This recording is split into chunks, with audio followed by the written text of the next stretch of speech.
get to when I wrestle. I want head position and underhook always. A million different ways to get to an underhook. For the sake of time, we'll just go with the basic Iowa style. I'm gonna collar tie, bang on his head. And it usually makes their elbows come out. When you wrestle in a stance, you always want to keep your elbows in, you know, hands down, wrestling in here. So the guy hits on your head, it's the natural reaction for your elbows to go out a little bit. That's when you can get your underhook.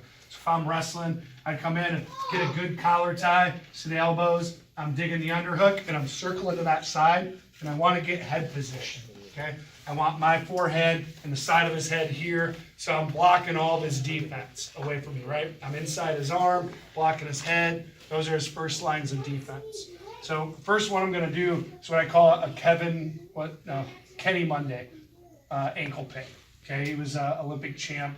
You know what year, Coach? 84? 88, Like 88, I think. Yeah, 88 Yeah. Olympics, so an old guy, right? But what he'd do, he gets into this underhook position. Most guys stay nice and low, so he kind of walks in to his underhook and tries to lift the guy up.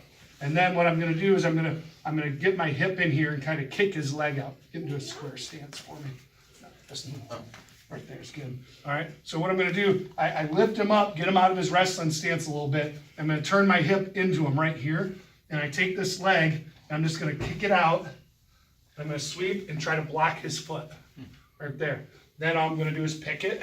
I keep driving, elevating it, step up. And what's really nice, because I have this underhook, I can keep his head close to me, right? If I didn't have it, he would turn belly down.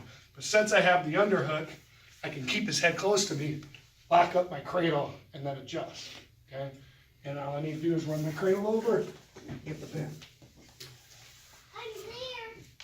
So I can almost do this without even picking with my hand, but I want to because I have to elevate. So I bang, get my underhook, get my head position, and then I start walking into him and lift him up, okay? When I get my hips close to his, I turn, see how I'm swiveling my body? Like I'm here, and I'm feeding him my hip, right here. And I'm not worried about him tacking, because I have, if he does this, I'm still gonna do the same technique, okay? So I'm coming in, hitting the foot, kicking it up, big step, blocking his foot. I pick and lift, step up. That step up's key. If I stay here, he's gonna be able to scoot his hips out here. I could end up even losing the takedown. Right, so that step up and shelving the leg on my thigh is very important to the finish. Here, walk in. If you want to control a wrist, I want to keep my hand here to protect if he does try to attack. Like I can block him, and my hands are here. I don't want to reach up on his head or be across. I want this hand here in front. So I come, feet on my hip, kick the leg out, pick, lift, step up. Now I'm looking cradle. Okay. You guys need to see it again. Questions? One more time. I'm in here, club, underhook, walk it up. When I'm ready, I feed him my hip. See, I'm almost turning my body the same direction he's facing to get my hip in there. Okay, so I'm here, kick this leg out, step and block. When I do that, I'm level changing so I can pick.